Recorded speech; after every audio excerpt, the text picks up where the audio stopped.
The Indian economy is changing shape. Quietly, slowly, and most people are completely missing it. Let's fix that. Start with agriculture. India's farm sector share in GVA, that's the total value of everything the economy produces, has slipped from 18.20% in FY15 down to 16.78% in FY26. Now I know what you're thinking. That's barely 1.5 percentage points. Who cares? But here's the thing. At India's scale, that small drift is actually a massive structural signal. It means the economic engine is slowly but deliberately moving away from farms and toward factories and services. And for you as a business owner, that translates directly into a consumer base that's urbanizing, earning wages, and spending differently. The demand map is being redrawn. Now layer on the export story. And this one's genuinely exciting. Electronics exports are rapidly closing the gap with oil product exports, which have historically been India's big export earner. But here's the catch with oil products. We're basically refining and re-exporting. Low value addition. Electronics? That's design, manufacturing, skilled labor. Real value creation. It's like upgrading from selling raw mangoes to selling mango juice, pulp, and packaged products. Same fruit, completely different margin. India's export basket is getting smarter, and that resilience matters. The bottom line for this segment.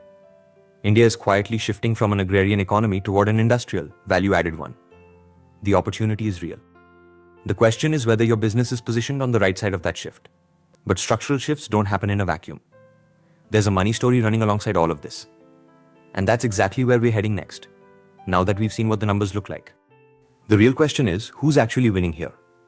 And more importantly, is your business on the right side of this? Let's start with the clear winners.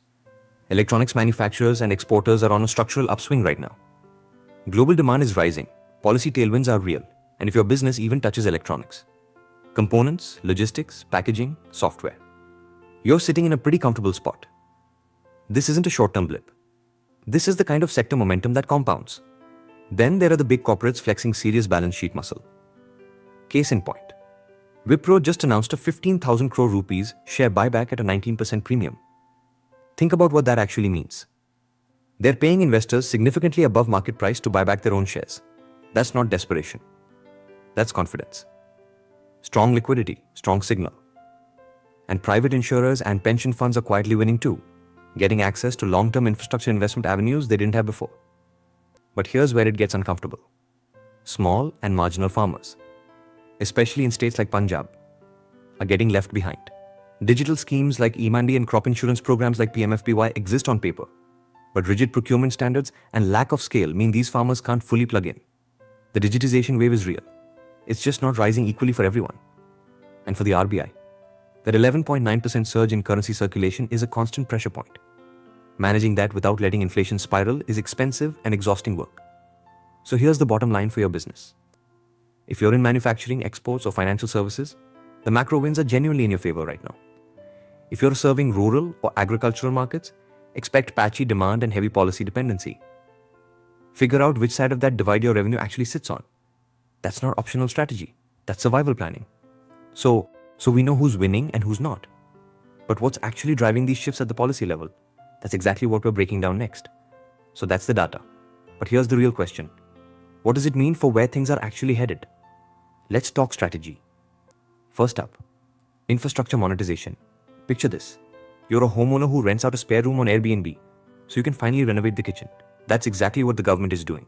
Leasing out existing public assets like highways, ports, and pipelines to private players, using that rental income to fund brand new infrastructure. No immediate budget strain, no new debt spiral. Just unlocking what's already sitting there. And as this trend keeps rising, which, if you look at the trajectory here, it clearly is. That's real opportunity for businesses in construction, logistics, and facilities management. Long-term contracts, steady revenue. Watch this space. Now the RBI. Imagine trying to hold a giant inflatable beach ball underwater. Takes constant effort. And the second you ease up, it shoots straight up. That's the RBI's forex intervention right now. With currency circulation surging nearly 12%, that ball is getting harder to hold. If inflation creeps up, interest rates follow, and suddenly your business loan just got more expensive. Factor that into your planning. And rural markets. Digital agriculture through e-Mandis and crop insurance schemes is genuinely promising. But don't hold your breath for next quarter. This is a slow burn. The structural shift is real. The purchasing power boost for rural consumers will come, just not overnight. So the playbook is this. Lean into infrastructure spending opportunities, keep one eye on interest rate signals, and if your customers are in rural India, stay patient and stay positioned. The wave is coming. The only question is whether you're on the board when it does. Follow us for more updates like this. Thanks for watching. And don't forget to follow us on YouTube, Instagram, and X.